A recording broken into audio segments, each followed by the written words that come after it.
de parler de ces peintures prémonitoires. Juste une petite anecdote sur les peintures prémonitoires. Il y a peu à dire. Une ébauche se crée, se développe. La libre imagination est aux commandes d'une intuition. Une image apparaît. Je m'en étonne. Je la fignole sans savoir exactement ce que je veux vraiment représenter.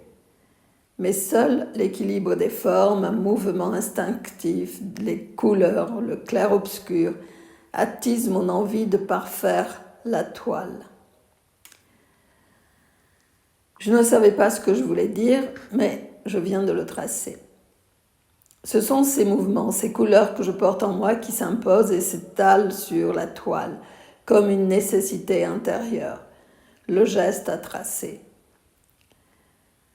Je sais que beaucoup d'écrivains ont été et sont visionnaires. Ils ont décrit dans leurs romans des aventures qui se sont déroulées bien plus tard. J'imagine que c'est la même chose pour les peintres. Pour ma part, ce genre d'aventure s'est produit plusieurs fois tout au long de ces années passées. Mais aujourd'hui, je veux conter ceci. Le message de certaines peintures était dans mes tripes, mais je ne voyais rien.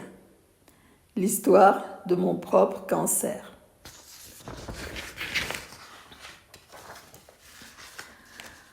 En dessinant les iris, mes cellules en vain avaient essayé de m'envoyer un message en juin 2010.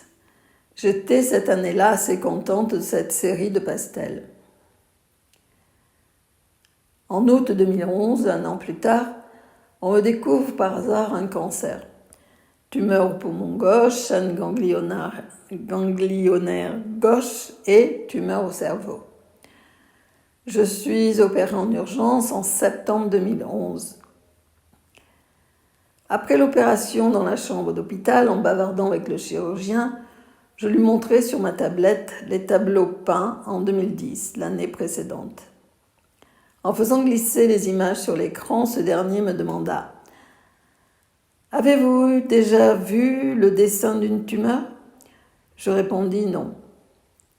« Eh bien, voici une belle. » Et là, l'évocation de métastases dans la chaîne ganglionnaire, la cage thoracique.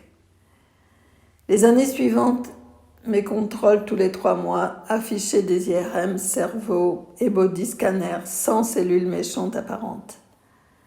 J'étais toujours sous protocole de pilules de chimio ciblées tous les jours depuis 4 ans.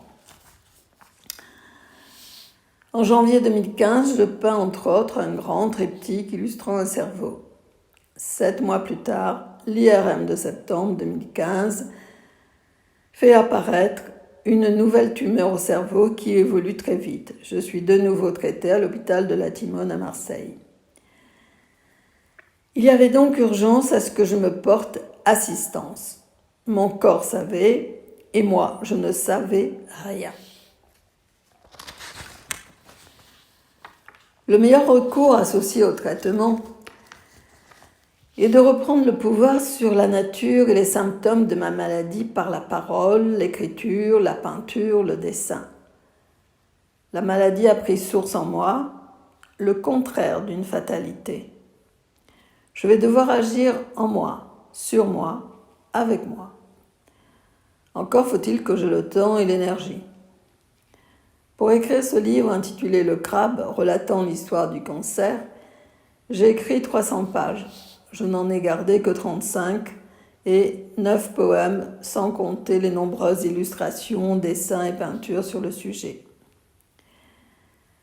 J'imagine que dans ces peintures prémonitoires, mes cellules travaillent avec des petites antennes et communiquent avec mes organes. Mes poumons, mes ganglions clignotent, préviennent, envoient une information au cerveau. Il y a cafouillage, grande urgence dans la demeure. Le cerveau reçoit l'information et déclenche une action.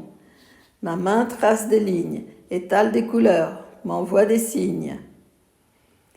Une réalité interne devient une réalité externe. Le corps sait, il s'exprime, mes cellules savent, et moi, je reste toujours aussi ignorante. Mon corps sait, et moi, je ne sais pas. Cette réflexion m'amène à vous parler des cellules souches.